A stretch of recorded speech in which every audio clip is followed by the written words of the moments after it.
Buenos días, Padre Ángel. Buenos días. Encantado de conocerle en persona. Sí. Gracias por concedernos este espacio para la revista. Y normalmente, cuando comenzamos nuestras entrevistas, siempre le damos la palabra al entrevistado para que un poco se presente. No sé si haría falta, pero ¿cómo describiría usted su trayectoria?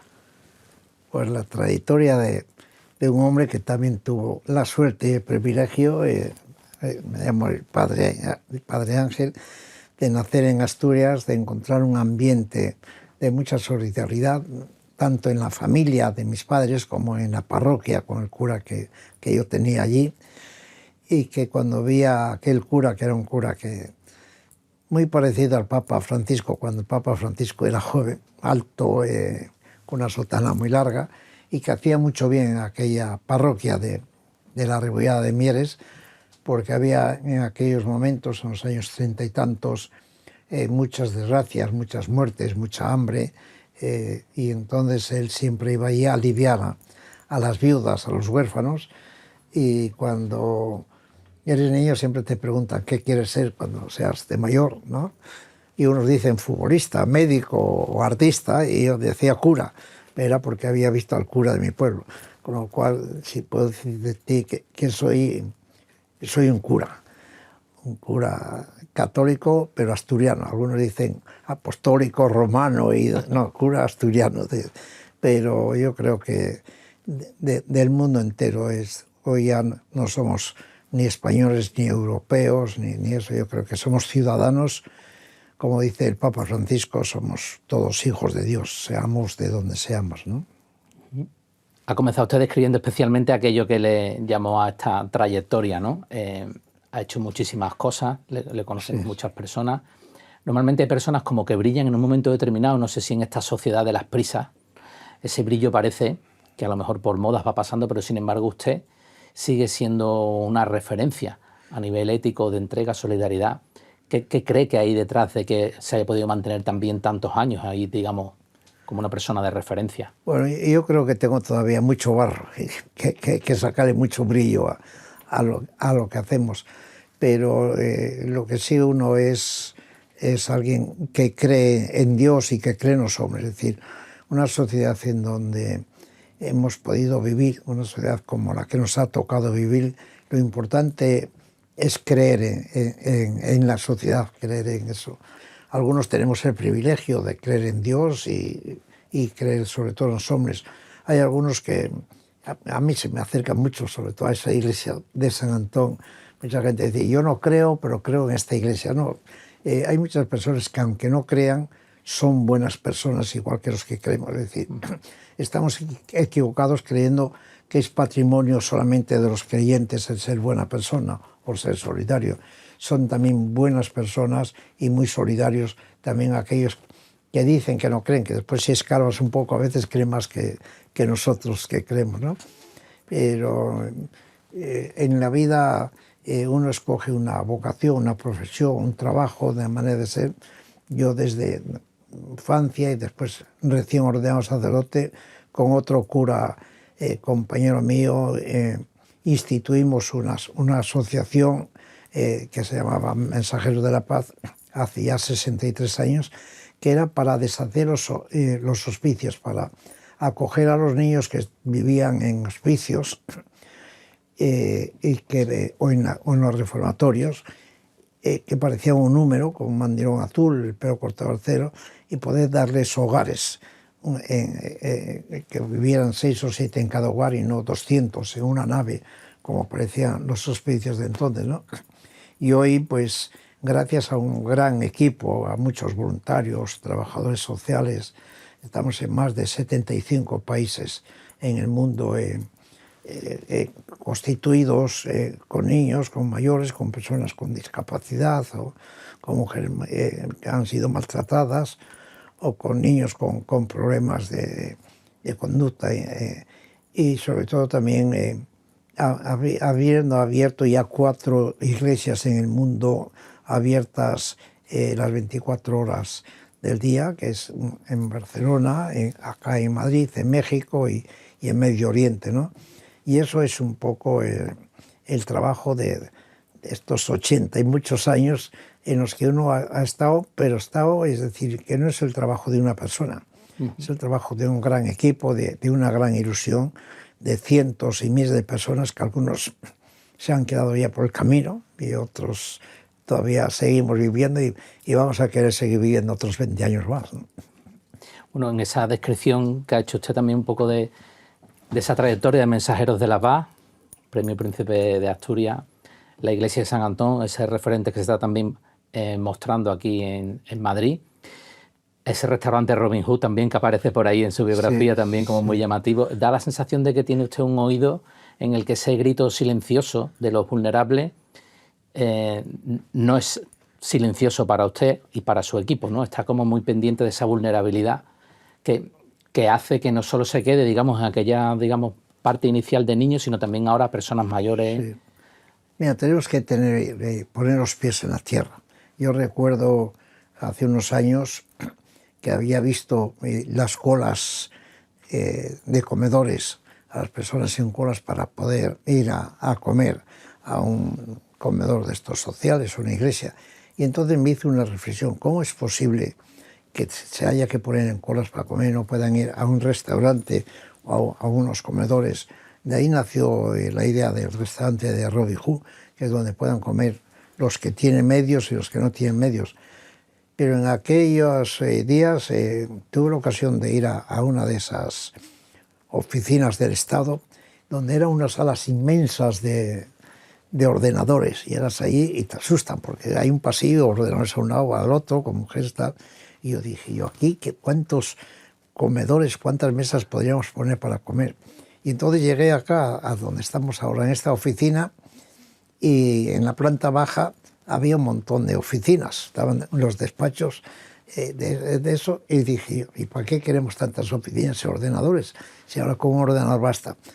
Tiré todos los tabiques, todos los despachos, y montamos ahí el primer comedor, y cada vez que voy a oficinas, sobre todo del gobierno, que tienen por todos los sitios, de eso digo yo, aquí montaríamos comedores a montones. Y así salieron los comedores sociales y el comedor de Robin Hood, sin duda alguna, y no que la gente tenga que estar al sol o a la intemperie o a la lluvia esperando una cola para poder tomar un trozo de pan, el pobre que es a veces lo único que come al día, ¿no? Su mirada es muy esperanzadora y está muy cerca de muchas realidades, un poco quizás ahora socialmente incluso, digamos, no sé si conflictivas, pero que hacen un poco de ruido, ¿no? Da la impresión de que hay parte de Europa que se cierra, ¿no? Especialmente con el tema quizás de la inmigración, que usted conoce tan de cerca. ¿Es esperanzada su mirada a pesar de que ocurran estos espacios de radicalización de posturas? Es esperanzada, pero gritando y alzando la voz. El Papa Francisco, a los pocos días, casi a los 6 o 8 días de llegar al pontificado, tuvo que levantar la voz ante la gran tragedia que hubo en uno de los lugares, en Lampedusa, donde yo estuve allí tocando los cuerpos mojados, ahogados, que eran más de 100 y pico, y desde el balcón del Vaticano tuvo que llegar a decir aquella palabra, decir, es una vergüenza lo que ha pasado y lo que está pasando con los emigrantes. Pues después de 10 años sigue siendo una vergüenza lo que estamos haciendo y lo que pasa con los emigrantes. Es decir, no es posible que nos quedemos callados, ni es posible que las iglesias no gritemos.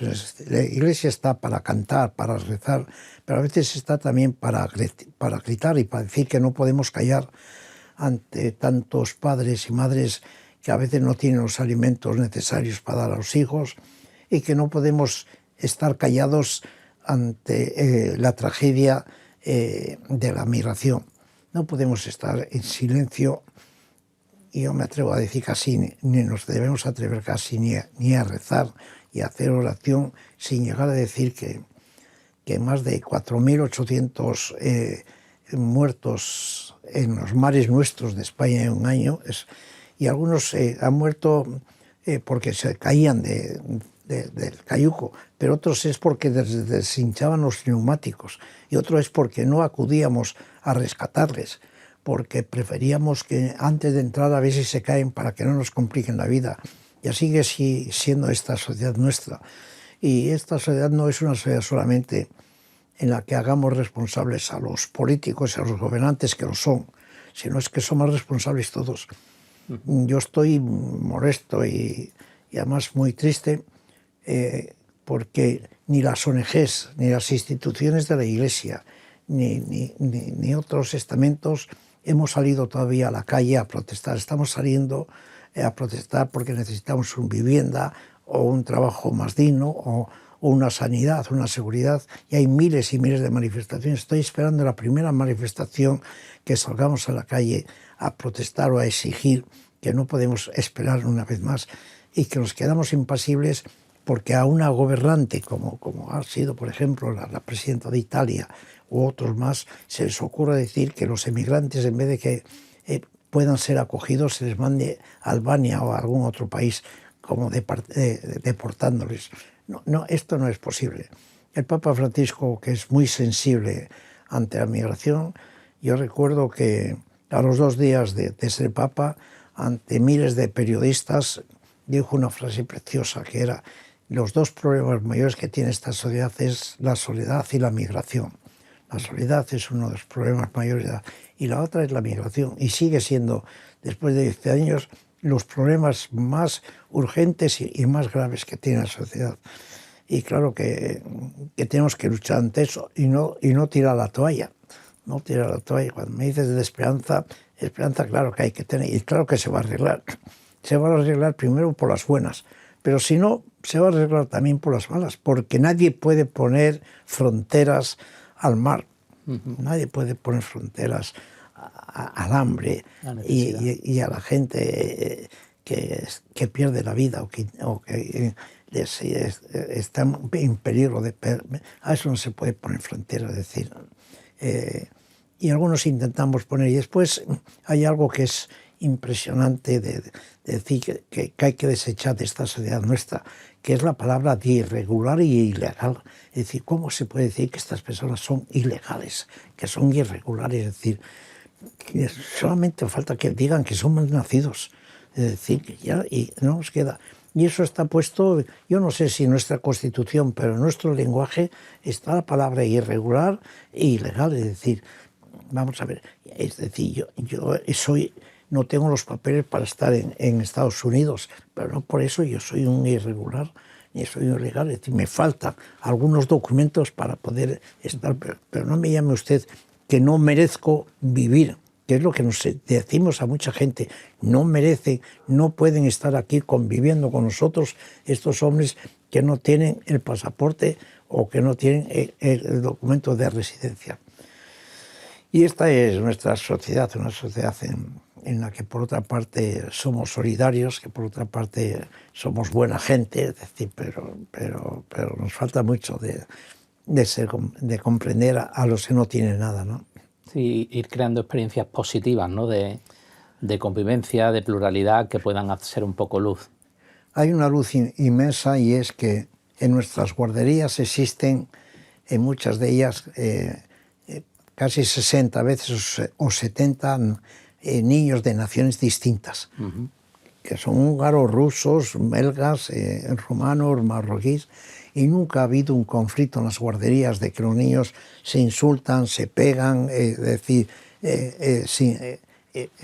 y sin embargo, es decir, en nosotros los mayores sigue existiendo esto, sigue existiendo ese racismo. Si este es negro, si este es blanco, si este es rojo, si este es de azul. La esperanza está que esos niños que hoy están en la guardería van a ser nuestros gobernantes, y esos gobernantes ya no van a tener lo que tenemos nosotros, el colectivo de los que vivimos y tenemos más de 40 años o 50, que todavía creemos que un marroquí o que uno de Albania o un francés o un inglés no podíamos convivir juntos. Con estos niños no hay problema, los ves ahí, y esto te anima, es decir, pensar en nuestros próximos políticos y nuestros próximos obispos y papas, ¿no? Que también hay de todo en esta viña, ¿no? Y todos esos niños pasan después, tanto por la escuela como por la universidad, que es donde tenemos nuestro principal foco de lectores de la revista, ¿no? Incluso tenemos hasta la experiencia de que no solo en las guarderías, en los colegios mayores y en las universidades no existe, yo no me atrevo a llamar racismo, porque el racismo parece que era nada más que de blanco y negro. El racismo es de muchas más cosas, es de pobre y rico, es de listo y tonto, es de tal. Pero en nuestras universidades también los universitarios no se suelen pelear y suelen estar en contra de lo que es convivir y esa convivencia. Es decir, hay que convivir. Convivir es perder un poco de lo de uno, admitir lo del otro, pero no admitirle tampoco todo. Es decir, no tenemos por qué ser todos iguales y todos ni del mismo color, ni de la misma ideología, ni de la misma orientación sexual, ¿no? Volviendo a la escuela, que es nuestro foco, como le decía, de la entrevista y de la revista, mejor dicho, tenemos ahora lo que llamamos perfiles de salida en casi todo el mundo, los sistemas educativos. Queremos y deseamos que nuestros jóvenes sean solidarios, emprendedores éticos, etcétera. Yo no sé qué consejo le daría usted a la escuela, a los docentes, para conseguir que todo lo que va viendo necesario, que hemos estado nombrando durante la entrevista, vaya realmente calando en esos jóvenes. Yo creo que una de las asignaturas más importantes, tanto en las escuelas como en los colegios, las universidades, es la solidaridad, es el conocer la realidad en la que uno vive, es decir, no la que uno tiene, sino la realidad, y dejarnos de ser ni europeos tan siquiera, es decir, somos ciudadanos del mundo, es decir, no somos de una religión sola, es decir, no podemos creer que solamente son buenos los de un lado o los que piensan de una forma, ¿no? Y esto en nuestras escuelas y en nuestras universidades todavía queda mucho por decir, es decir, pues a veces somos intolerantes. Ya les diría yo que nunca debíamos ser intolerantes, tenemos que ser tolerantes, no estar de acuerdo con lo que dice el otro siempre, porque eso sería de quitarnos, ¿no? Pero tolerantes sí, yo le tolero, pero también exigir que sean tolerantes conmigo. Buscar acuerdos de mínimos, aunque sea. Ha nombrado usted, y creo que es una de las virtudes que intentamos sacar en este número de la revista sobre el voluntariado, que la escuela se abra y lleve a los niños a conocer realmente el entorno donde viven. No sé si conoce usted alguna experiencia de escuela. No va a llegar a tener un reconocimiento como el que ha tenido a lo mejor Mensajeros de la Paz, de Premio Príncipe de Asturias, ¿no? Pero alguna experiencia de escuela que diga, este tipo de cosas que se hacen en la escuela merecen un reconocimiento. Sí, yo creo que se comienza ya a hacer en las escuelas y se habla mucho de voluntariado, se habla mucho de cooperación, es decir, hay muchas personas que incluso hacen grupos en las escuelas de cooperantes para ir a algunos de estos países. Esa cultura comienza a estar. Hoy la escuela ya no es solamente aprender los 10 mandamientos o a sumar o restar. Hoy en la escuela se enseña ya también a vivir, a convivir y a saber que vivimos en una sociedad en donde nos tenemos que ayudar unos a otros. Y ojalá en las escuelas, esta revista va a ello, es decir, empieza a haber esa cultura de que además de que vayan a haber monumentos, que yo veo muchas veces colegios que cogen, van a haber monumentos, que vayan a haber a veces también poblados en donde hay mucha pobreza, que vayan a haber hospitales, que vayan a haber asilos, que vayan a haber residencias y que se les enseñe una asignatura que nadie ha enseñado todavía, a llevar una silla de ruedas. Es decir, ¿por qué en las escuelas hay todos los aparatos posibles y no hay una silla de ruedas para enseñar al niño que a su abuelo, a lo mejor algún día, o a su madre, o a algún tío, la puede llevar? Y claro, una silla de ruedas es fácil manejar, pero hay que saber manejarla, ¿no? Es decir, ojalá entre los elementos que se ponen en las escuelas como novedad, que son los telescopios, los no sé qué, se ponga una silla de ruedas.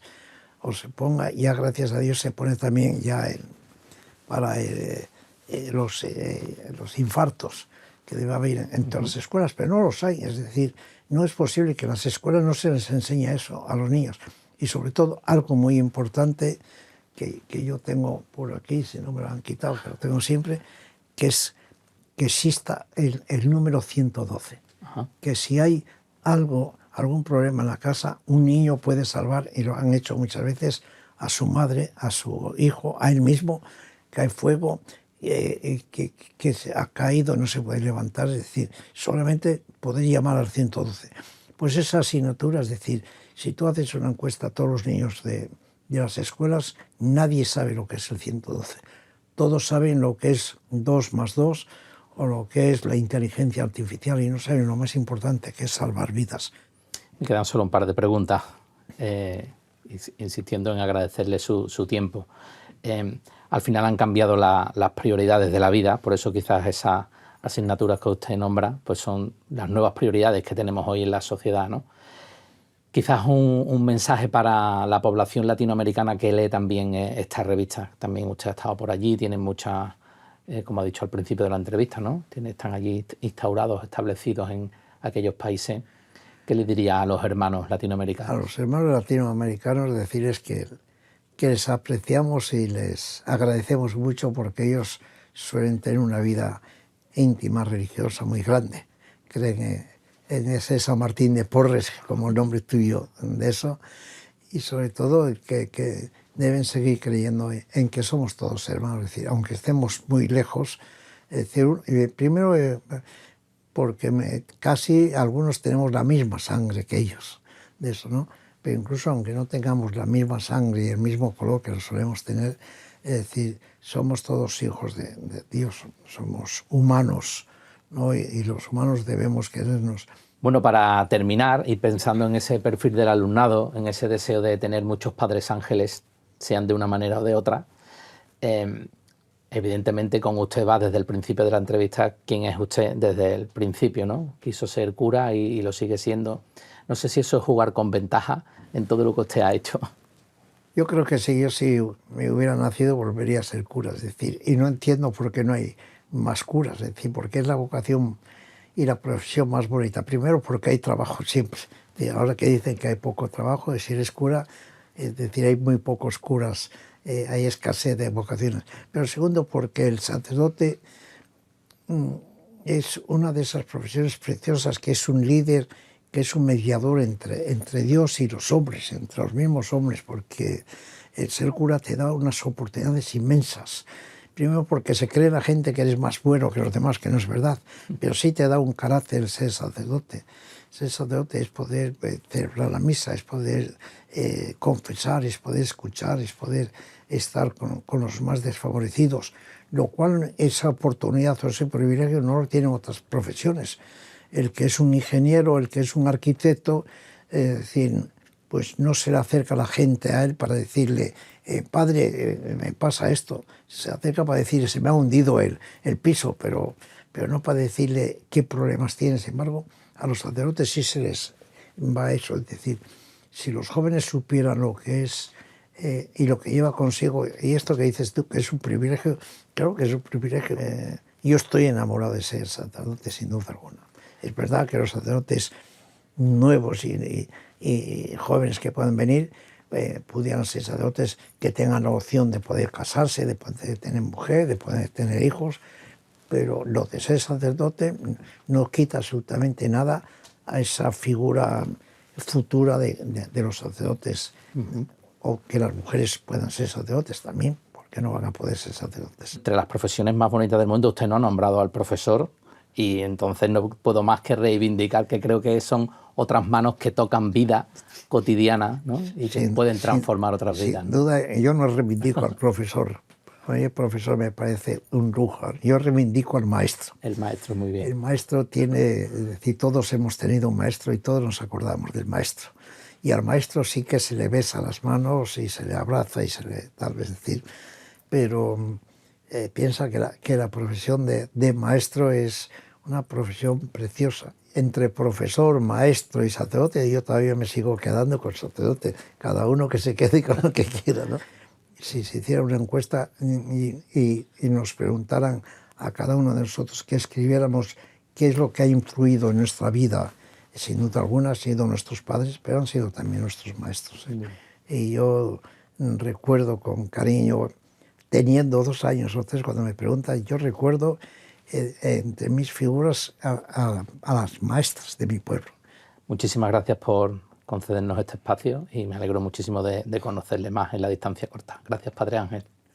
Pues muchas gracias a vosotros por estar aquí, y si tenéis ocasión ir por la iglesia de San Antón. Iremos, Que es sin una duda. iglesia abierta 24 horas. Pues muchísimas gracias, recogemos esa invitación y pasaremos. Gracias, Padre Ángel. Muchas gracias.